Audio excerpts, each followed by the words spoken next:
بسم اللہ الرحمن الرحیم۔ شروع اللہ کے نام سے جو بڑا مہربان نہایت رحم کرنے والا ہے۔ حضرت بلال حبشی نبی کریم صلی اللہ علیہ وآلہ وسلم کی دنیا سے پردہ فرمانے کے بعد حضرت بلال شام چلے گئے اور وہاں بس گئے۔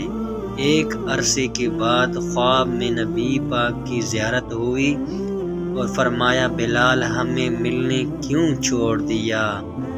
آنکھیں کو کھلتی ہی مدینہ کے لیے روانہ ہو گئے۔ کئی دن کی مسافت کے بعد مدینہ منورہ پہنچے، مسجد میں حاضری دی اور روزہ رسول صلی اللہ علیہ وسلم پر پہنچنے وہاں بے ہوش ہو گر پڑے۔ اہل مدینہ نے کہا ایک بار وہی اذان سنا دیں، سرکار کی زمانے والی معذرت کی، اب مجھے برداشت نہیں ہوگا۔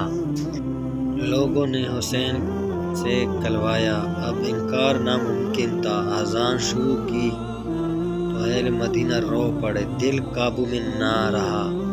پیارا آقا کے زمانے تازہ ہو گئے، عورتیں بچے سب نکل آئے، غم سے نڈال بے قرار ہچکیاں بن گئیں۔ جب کہا اشہد ان محمد رسول اللہ، لوگ چیخ مار کر رونے لگے۔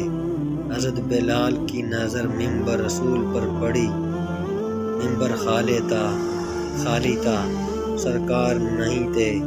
خالی ممبر دیکھ کر گر پڑے، بے ہوش ہو گئے، اذان مکمل نہ کر سکے۔ ہوش میں آئے تو اٹھے اور روتے ہوئے شام کی طرح روانہ ہو گئے۔ یا اللہ ان جیسی محبت بھی ہمارے دلوں میں بھر دے، آمین ثم آمین۔